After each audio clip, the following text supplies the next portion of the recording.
For many Americans, the daily cost of living have made saving for retirement a struggle. They've paused contributions to retirement accounts, pared them back, or dipped into these funds. So what does this mean for your financial future? Well, Yahoo Finance senior columnist Kerry Hannon is here to weigh in. Always good to see you, Kerry. So walk us through what's happening here.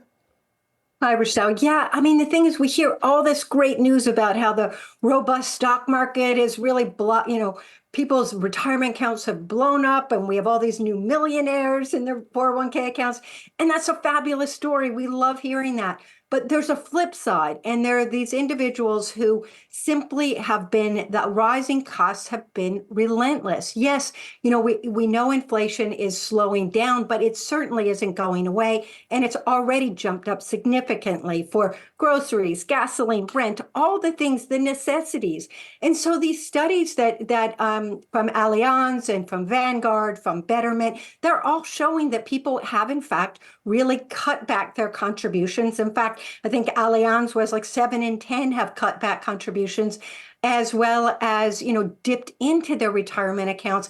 And, Rochelle, why this is a problem is because we see numbers now. The census is saying that in the next 3 decades, the number of people over 100 is going to quadruple. So come on, we've got to be saving. And the things that are stopping people are really troubling in the sense of the long-term growth of their retirement savings. And so I worry about younger people having trouble, contract workers trying to get in. You got to figure there's something like 56 million Americans that don't have an employer-provided retirement account. And what that means is you don't have someone automatically signing you up for a retirement plan or automatically taking that pay out of your paycheck and putting into your retirement account every pay period.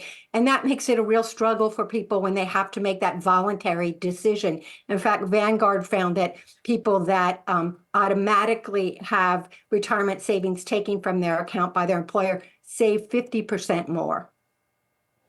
And Kerry, it's tough when you have sort of these emergencies that come up, or even to pay for groceries, and you're like, look, I can afford to pinch some here from my 401k, but they're not really thinking about the long-term, the compounded impact that has. What are some alternatives that would still allow them perhaps to not have to take that route, but still allow them to stay a little bit more afloat?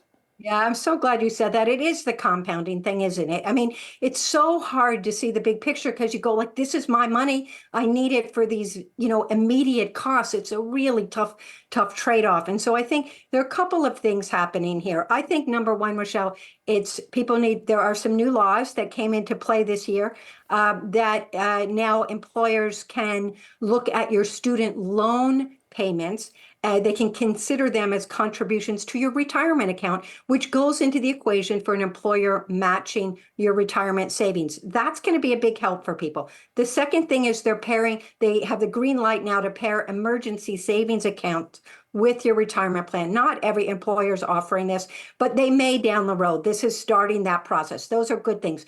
The most important thing I encourage everyone to do, and I know you do as well, is financial literacy. So simple things you can do for free. Run those retirement calculators that you can find on AARP, on Vanguard, on Fidelity, Schwab. They're free. Just get an idea of what your picture might look like, no matter what age you are. Run those numbers, and it might help you get an incentive and understand how big this decision is. You might tap into a free online education in financial matters. University of Michigan has a good one. You can find some great per-fi books, as I call them.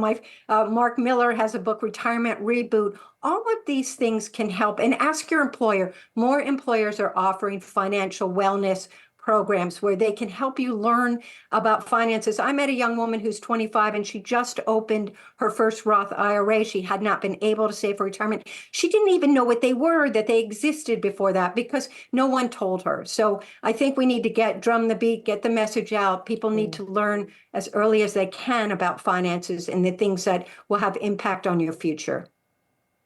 Indeed, we certainly can't scare ourselves out of looking at reality and trying to find some solutions here. Appreciate you as always, Kerry. Great stuff. Thank you so much. Thanks, Rochelle.